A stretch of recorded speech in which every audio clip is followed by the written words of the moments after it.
the Zoo deck, and Perna playing his last deck, which would be the Shaman deck. I'm unsure if this is actually the aggro Shaman, but it can actually possibly be, or it can actually be mid-range kind of Shaman deck.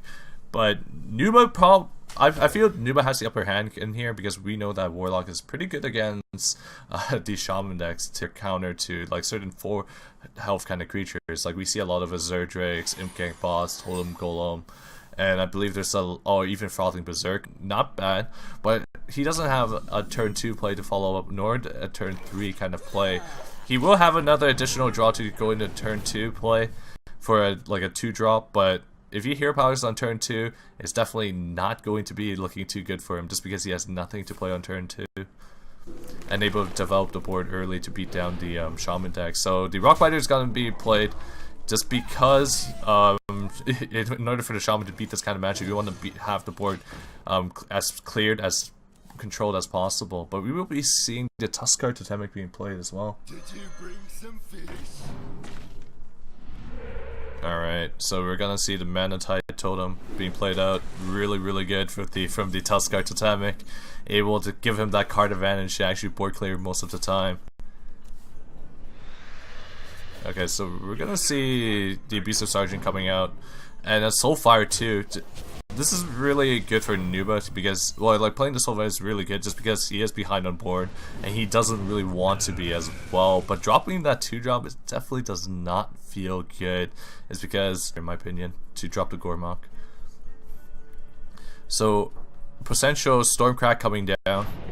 Alright, that's actually quite okay, I believe. It's actually quite okay. It's not bad. I believe it overloads by 1. If it does overload by 1, then he is able to play the Pharaoh Spirit. So playing the Gormok as a tempo is definitely not bad. He definitely needs it to game the board a little back. Yeah, it does overload by 1, so he will be able to play the Pharaoh or the thing for below as well.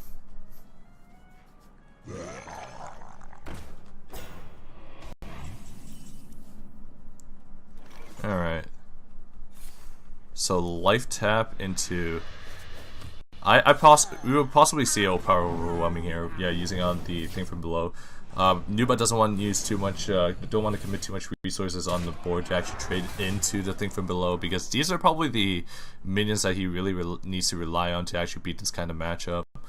So Fire Elemental being played. This is actually a very good tempo card from Perna's side.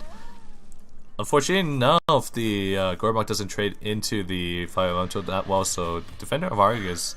Oh, actually picking up the Voidwalker, that's a different story. If the Fire Elemental trades into the Voidwalker, he can possibly use the 4/4 to trade into the Fire Elemental if he wants to, but he'll have Overload. I'm not sure if he can actually play his Lightning Storm to next turn. Yeah, he can play his Lightning Storm next turn if he does plan to develop the board right here. He possibly just play Pharaoh Spirits into the Mana Tide Totem just to gain a little bit more card draw and more answers for your opponent. So Pharaoh Spirit and Totem Golem is the 2 cards that he's going to play. Taunts are really hard to move. Like, you're trying to force Nuba to use certain resources to remove these kind of taunts, and the Totem Golem itself is a very strong body in general to trade up a lot of things. So picking up a few more cards with the life tap. So the Argus is definitely going to come down. Gonna remove these taunts with the Imp Gank Boss and the Gormok. Oh man. Looking pretty good, but looking pretty. The Nuba's board looking pretty good, but we know that a Lightning Storm is in hand, so most of this board is probably gonna be removed. Yeah. Oh man, that RNG removed everything on board. Oh man, I thought the Voidwalker would have lived. It would have been good if it lived, but unfortunately, it didn't. Okay, so we're gonna see the Knife Juggler being played here. Okay, a Dark Peddler as well. Defender of Argus is probably the follow-up as well, just so he can stay alive just a little bit longer, because there is a lot of damage coming down from Perna's side of the board, so he definitely needs playing the Tuskar Totemic first. See if you get the Flame Tongue Totem to actually have lethal, but unfortunately he is actually 1 off, so that's unfortunate.